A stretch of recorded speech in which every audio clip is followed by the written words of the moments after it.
काफी अच्छे। नमस्कार, मैं अंकुर अरोड़ा आज बात करूंगा अमर शहीद शहीद यादव का वाला पंजाब के क्रांति का महान सरदार भगत सिंह की लाइफ, उनकी स्ट्रगल्स कुछ शब्दों कुछ मिनटों में कहना बहुत मुश्किल है, पर फिर कोशिश करूंगा थोड़ा गौर से सुनिए। सरदार भगत सिंह के अंदर बचपन से ही आजादी की आग और इस आग में घी डालने का काम किया जलियांवाला बाग हत्याकांड में, जो कि हुआ था ठीक 13 अप्रैल 1919 जहां पर जनरल डायर ने लोगों पर ओपन फायर करने का आदेश दे दिया। जब ये हुआ उस समय भगत सिंह केवल 12 साल के, और जब उस 12 साल के बच्चे को ये पता चला तो वो 12 साल का बच्चा भगत सिंह अपने घर से 40 किलोमीटर दूर अकेला पैदल चलकर गया, दौड़कर गया। वहां जाकर उसने अपने लोगों की लाशें देखी, उनका खून देखा, वो देखकर उसका खून खोल गया और तब से उसके दिल में, दिमाग में, जहन में बस एक बात थी, आजादी, आजादी और आजादी। और इसके लिए चाहे मुझे अपनी जान देना पड़ेगा। जब भगत सिंह 17 साल के हुए उस समय उन्होंने HRA हिंदुस्तान रिपब्लिकन एसोसिएशन नाम की रेवोल्यूशनरी मीटिंग को ज्वाइन किया। वहीं पर उनकी मुलाकात चंद्रशेखर आजाद, राजगुरु सुखदेव, बटुकेश्वर दत्त, जतिन जैसे कई सारे महान क्रांतिकारियों से मिले। वहां पर उन्होंने ऐसी काफी सारी चीजें करी जिससे अंग्रेजों की नाक में दम कहने लग गया। सबसे पहले नौजवान भारत सभा में ज्यादातर लोगों को अपने साथ में जोड़ा, इन्फ्लुएंस किया, अंग्रेजों के खिलाफ लेख लिखे, कभी अपने नाम से और कभी बेनामी, और भी ऐसी बहुत सारी चीजें करी। जैसे 1928 में जब साइमन कमीशन आई तो साइमन कमीशन को अपोज करने के लिए लाला लाजपत राय जी ने 9.5 में उनके साथ रहे, उनका पूरा समर्थन किया। पर वहां पर स्कॉट नाम के पुलिस अफसर ने उन पर लाठीचार्ज कर दिया। अब क्योंकि लाला लाजपत राय उनके लीडर, तो उन पर उन्होंने इतना लाठीचार्ज करवाया, इतना लाठीचार्ज करवाया कि वहीं पर उनकी मृत्यु हो गई।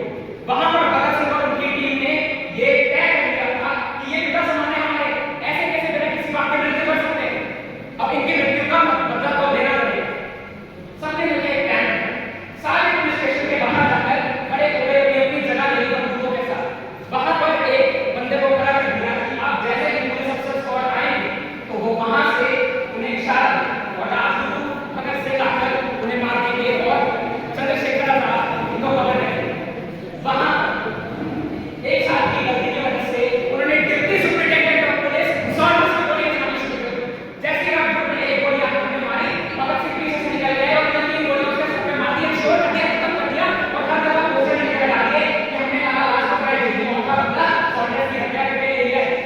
उसके बाद यहां पर जब उन्हें लगा कि अब आजादी की आग थोड़ी ठंडी पड़ती जा रही है, उस समय उन्होंने क्या किया? उन्होंने बॉम्ब, यानी अब उन्होंने अपने साथी जतिन को साथ लिया, लो इंटेंसिटी के बॉम्ब बनाए, बटुकेश्वर दत्त को साथ दिया और फिर सेंट्रल लेजिस्लेटिव असेंबली में जाकर 8 अप्रैल 1929 में उन्होंने वहां पर एक खाली जगह देखकर वो बॉम्ब तोड़ दिया। वहां पर उन्होंने ये साफ कहा था कि उन्होंने ये बॉम्ब एक खाली जगह देखकर मारा जिससे किसी को भी नुकसान नहीं हुआ। उनका मकसद किसी को नुकसान पहुंचाना भी नहीं था, और इतना करने के बाद वो चाहते तो बड़ी ही आराम से वहां से निकल सकते थे, बड़ी आराम से वहां से बचकर निकल सकते थे, पर वो नहीं निकले। उन्होंने कहा कि मैं अपनी गिरफ्तारी दूंगा, यानी वो नौजवान अपनी डेथ को डिजाइन कर रहा था। किसके लिए? इस देश के लिए, इस देश के लोगों के लिए, हमारे लिए। उसने अपनी गिरफ्तारी, ताकि जब उसे कोर्ट में पेश किया जाएगा तो उसके सारे विचार उस अंग्रेजी सरकार को छापने पड़ेंगे मजबूर होकर अखबारों में, जिससे लोग उनसे इन्फ्लुएंस हो। उनका तो नारा यही था कि सरफरोशी की तमन्ना अब हमारे दिल में है, देखना है जोर कितना बाजुए का दिल में। और वहां पर तो इनकलाब जिंदाबाद के नारे लगाते गए। उसके बाद बुरा ये हुआ कि भगत सिंह के सारे साथी भी पकड़े गए, उनको फांसी की सजा सुना दी गई। भगत सिंह, राजगुरु, सुखदेव तीनों को फांसी की सजा सुना दी गई और फांसी का दिन मुकर्रर हुआ 24 मार्च 1931।